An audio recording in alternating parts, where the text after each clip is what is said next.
Salut les codeurs! Aujourd'hui, on va voir le Stateful Widget en action et on va le comparer au Stateless Widget de la dernière vidéo. Allez, c'est parti! Pour voir le Stateful Widget en action, je vous ai fait un petit screen que vous avez ici. Si je clique sur le bouton changer, vous allez voir, il y a tout qui change. Il y a la couleur qui change, le texte et même le bouton. Voici l'une des choses que nous propose le Stateful Widget. Vous voyez, il permet de changer l'affichage directement sur le screen. Vous pouvez changer encore plein d'autres choses, vastes comme la couleur de l'arrière-plan, une image, tout un tas d'autres choses. Pour réussir à faire ce screen-là, je vous ai mis dans la description de la vidéo, cliquez en dessous de la vidéo pour avoir les détails, un lien avec le code qui va vous permettre d'avoir cet affichage-là. Je l'ai déjà ouvert. Vous arrivez sur cette page-là. Là, vous avez le code source. Copiez le code ici, qu'il y a là. Sélectionnez tout le code. C'est un copier. Et on va le rajouter dans notre application. Là, vous pouvez renommer ce fichier-là. Main copy, par exemple.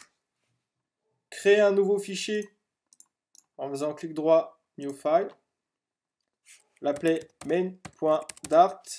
Vous savez bien qu'il faut l'appeler comme ça, sinon ça ne marchera pas. Et là, vous allez coller le code comme cela. Ensuite, on enregistre, commande S.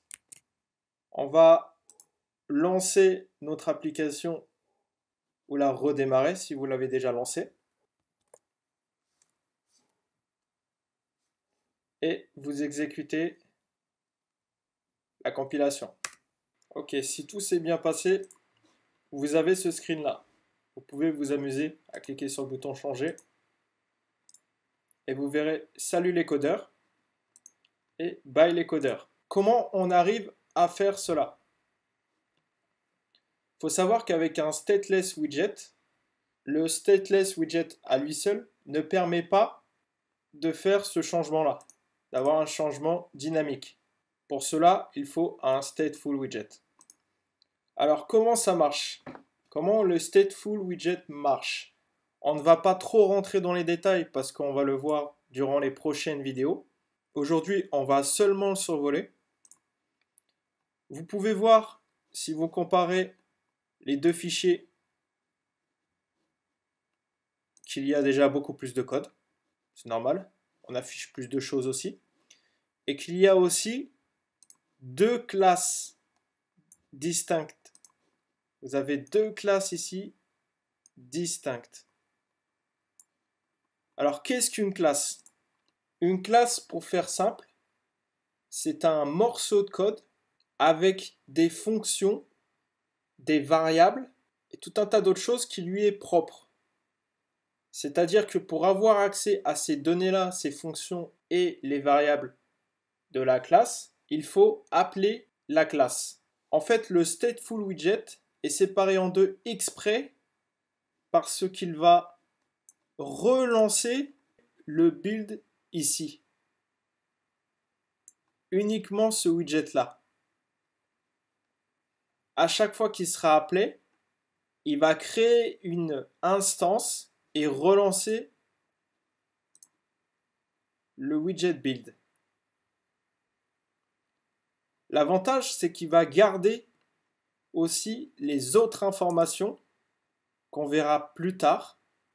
Il va garder les données et uniquement rafraîchir le widget build avec la fonction setState que l'on verra aussi plus tard.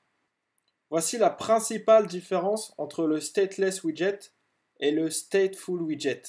C'est qu'avec un stateful widget, vous avez à disposition plusieurs fonctionnalités, dont une qui vous permet de rafraîchir les données et le rendu de votre application et qui s'appelle setState. Bien sûr, il y a d'autres façons d'avoir un rendu comme cela et qui sont plus complexes et qu'on verra par la suite assez loin dans le cours. Un petit challenge, je vous propose de vous approprier le code, de le bidouiller, essayez de modifier les phrases, mettez ce que vous voulez là, essayez de modifier la couleur ici, et postez vos créations sur le groupe Facebook. Si vous n'êtes pas encore inscrit au groupe d'entraide Facebook, le lien est dans la description, et on se retrouve là-bas. À bientôt!